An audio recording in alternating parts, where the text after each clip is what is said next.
All right, everyone. Hello and welcome in. Thank you for joining me on this wonderful Friday afternoon for a discussion surrounding Vikings general manager Rick Spielman and whether or not he is going to be retaining that job title beyond the 2021 season. Before we get into that, quick shout out to the Minnesota Wild. I am decked out in Minnesota Wild gear today because tonight they dropped the puck for the first time this season to kick off the 2021 campaign, Minnesota Wild versus Anaheim Ducks.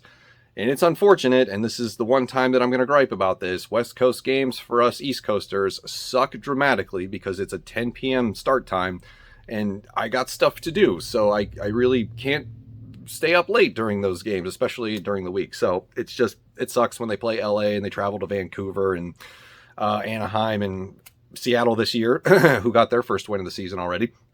But very excited for Wild hockey, ready to get back into that. I'm going to order a Joel Eriksson-Ek jersey this season. So with that out of the way, the shout out to the Minnesota Wild beginning their hockey season. Good luck to them. Let's talk about Rick Spielman, the Minnesota Vikings, and where we're going from here. So the reason I chose today, I feel like today's a good day to talk about Rick Spielman because two events have happened that for the next 36 to 48 hours are going to highlight some Rick Spielman criticisms on Vikings social media. I think that this is going to draw a lot of attention to the subject matter, so let's begin our discussion today. So what two events am I talking about? What am I referencing? So number one, the final injury reports for the Vikings came out today regarding the game this week against the Carolina Panthers, and the only two players who will be out are going to be Michael Pierce and tight end Ben Ellerson. I hope I'm saying that name right. I always screw it up. So the good news is that Justin Jefferson, Anthony Barr, Adam Thielen, Dalvin Cook, those guys all look like they're going to play on Sunday. And you might be wondering, why am I freaking out about Michael Pierce and a backup tight end not being available for Sunday against the Panthers? Well, we'll get to that in a minute. The second event that happened today that is going to draw some criticism back to Rick Spielman for what he did earlier in the year, and that is the Zach Ertz trade. So earlier today, the Philadelphia Eagles finalized a trade with the Arizona Cardinals, sending Zach Ertz to the Cardinals because they lost their potential breakout candidates at tight end this year in Max Williams to a season-ending injury, and they're going to replace that production with an aging Zach Ertz who is 30 years old and looking for a new contract. So that is where we currently stand. With the injury to Ben Ellerson, I hope I'm saying that name right, and the trade of Zach Ertz to the Arizona Cardinals, a 5-0 team, that means we're going to get a dose of Chris Herndon this weekend against the Panthers. You know, a guy who was traded for a 4th-round pick, who was buried on the Jets depth chart. You know, we've heard the criticisms already. He hasn't caught a pass this year.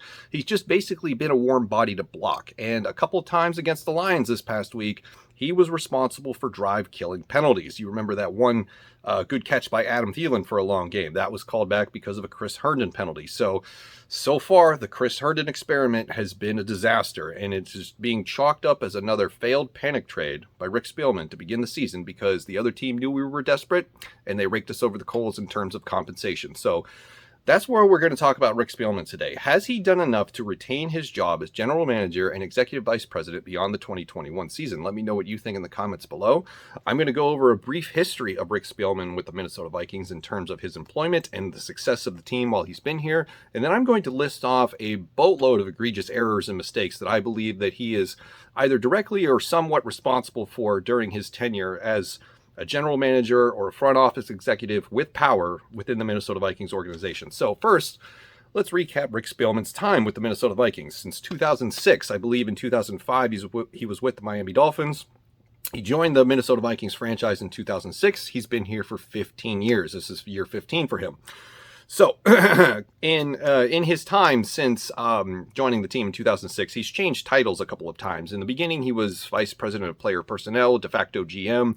Then in 2012, he becomes the official GM for a couple of years. And then in 2014, he gets another title change. He goes to executive vice president and general manager. And he's been in that position since 2014, which is also the mark of the beginning of the Mike Zimmer era. So keep those things in mind.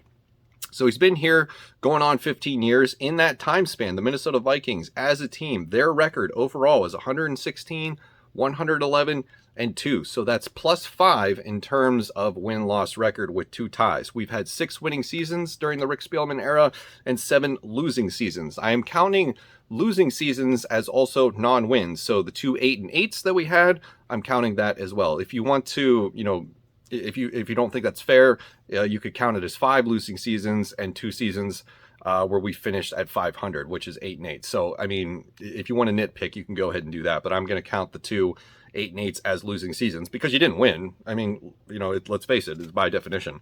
In Rick Spielman's time with the Vikings, remember, going on 15 years, 4 NFC North titles, 6 playoff appearances, 2 appearances in the NFC Championship game, no trips to the Super Bowl. It's a resume that is not good. And what is the criticism that we have been giving to the Minnesota Vikings for a number of years now, or at least my one and a half years covering this team on YouTube, is that we are tired of mediocrity and selling for just not good enough. We are tired of settling for the middle of the pack. The Vikings are never great, but they're never not interesting. They do their best to be relevant. And unfortunately, that's about as good as we've had it. So what are some of the egregious mistakes that Rick Spielman has made? So let's start with the most recent and work our way back through history. So obviously the most recent one has been the aforementioned Chris Herndon trade. A guy who's buried on the depth chart. He's never had a breakout year. If you're at the bottom of the barrel on the Jets roster at your position, odds are you're not a very good player. I mean, let's just call it like it is. The Jets are terrible. They're devoid of talent. They're going to be earning themselves a top 5 pick in the 2022 NFL draft.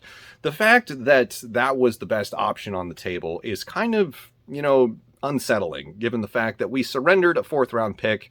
I know there was a pick exchange involved, so you can sugarcoat it any way you want. But the fact that it's a second straight year with a panic trade trying to fill a position due to injury, and it's just not working out. So did I expect big things out of Chris Herndon? No, but at this point, we're basically paying and surrendering a draft pick for just a warm body to block. And he hasn't really even done that very well, despite what Mike Zimmer says. I mean, the penalties are just too egregious in and of themselves. He's a veteran, for crying out loud. This isn't his first year in the league.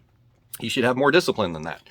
The next egregious mistake, I go back to the 2020 season and I bring up the Yannick Ngakoue trade, not once but twice. He was basically a 6-game rental because once again, this team was full of itself and thought, hey, we're still, a playoff contending team despite the overhaul on defense that we just went through with the mass exodus of players that left in free agency prior to the 2020 season. So they surrender some serious draft capital for the services of Yannick Ngakoue. He ends up working out. He was the sack leader while he was here, and I think he finished being the sack leader after he was traded because nobody else on this team for the rest of the season could get to the quarterback, and we were mostly playing backup players anyway, so that's likely why that happened. So we end up losing draft position. I believe we didn't have a 2nd-round pick in the 2021 draft because of that 6-week rental. Overall, not very good.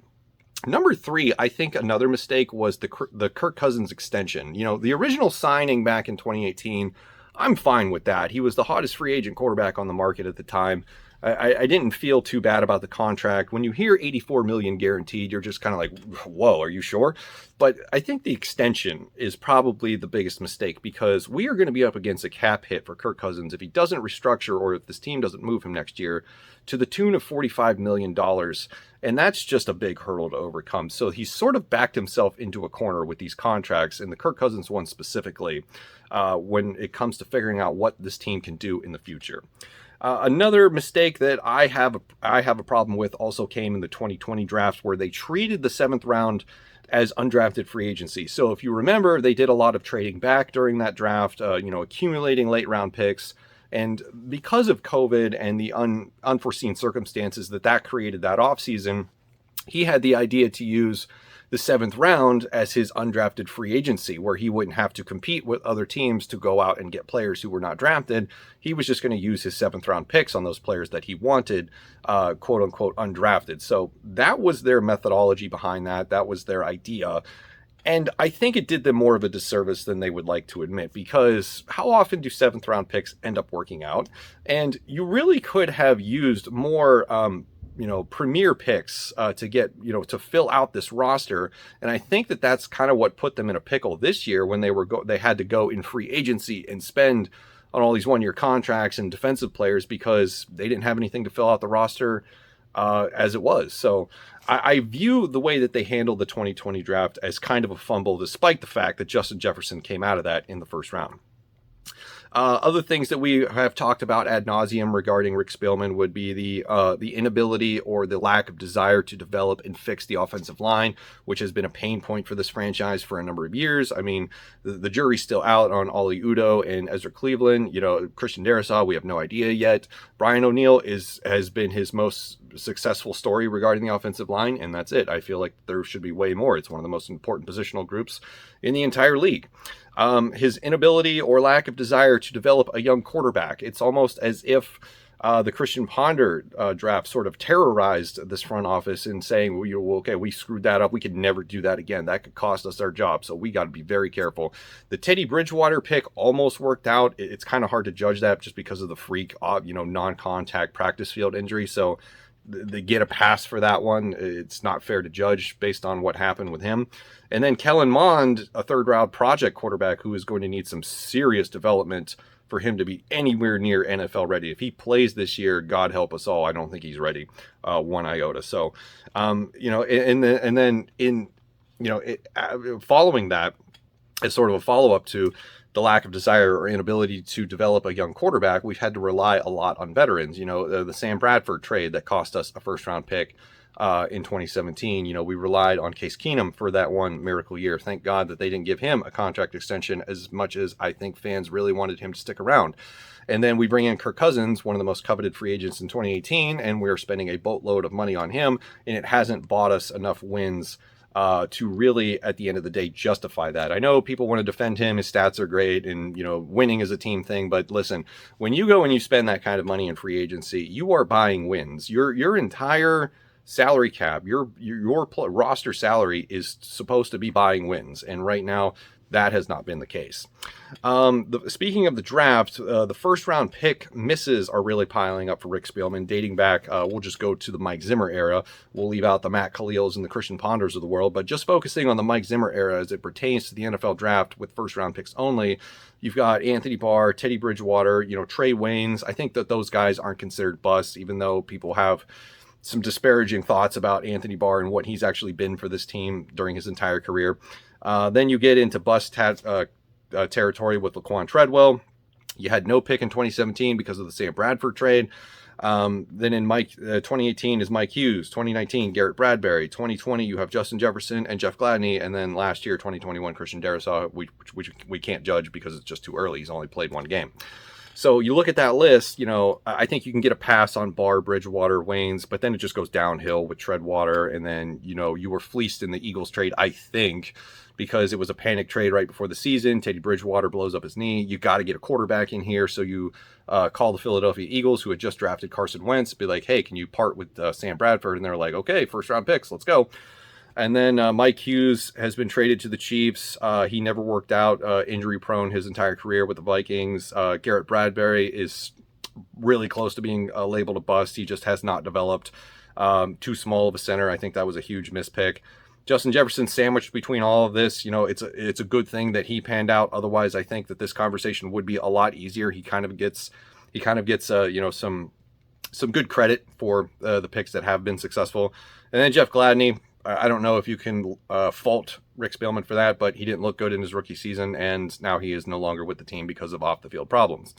And then last but not least, it's the fact that when the draft picks don't work out, especially in the first round, or you just don't have them, or you're wasting them all on 7-round picks, is that he tries to solve all of his problems via free agency. And we've seen that not work this year because Bashaud Breeland has been a huge miss. Dalvin Tomlinson hasn't really contributed a whole lot, at least to the stat sheet. Maybe Mike Zimmer and the defensive coaches can defend his existence on this team, but I don't think he's had quite the impact that we thought he was going to have.